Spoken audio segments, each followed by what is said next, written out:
ஒரு சிங்கப்பெண்கள் படைக்கு உள்ள போறோம்னா அதுக்கு சில விஷயங்கள் நம்ம கிட்ட கண்டிப்பா பார்த்துருப்பாங்க. உங்ககிட்ட என்ன விஷயங்களுக்காக வந்து செலக்ட் பண்ணது? என்ன விஷயத்துக்கு நான் அதை தான் இப்போ ஆல்ரெடி சொல்லியிருந்தேன்.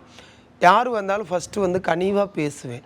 இப்போ ஒரு ஸ்டேஷனில் நான் G7 சேத்பட் ஸ்டேஷனில் ஒர்க் பண்ணிக்கிருக்கிறேன். எங்கள் ஸ்டேஷனுக்கு யாராவது கம்ப்ளைண்ட் கொடுக்க வந்தாங்கன்னா வேறு யாராக இருந்தாலும் என்ன போ அப்படியே அவங்க ஒரு கோவத்துலேயே நான் ஃபஸ்ட்டு அவங்கள அந்த வார்த்தை யாராக இருந்தாலும் சொல்ல மாட்டேன். உட்காருங்க, இந்தாங்க தண்ணி குடிங்க. அவங்களுக்கு அந்த 2 வார்த்தை சொன்னாலே அவங்க கொஞ்சம் நார்மல் ஆகிடுவாங்க. அதுக்கப்புறம் அவங்க வந்து அவங்களோட கஷ்டங்களை நம்மகிட்ட சொல்லுவாங்க. ஏன்னா வந்து காவல்ங்கிறது வந்து அந்த காலத்து கடவுளுக்கு தான் கொடுத்துருந்தாங்க.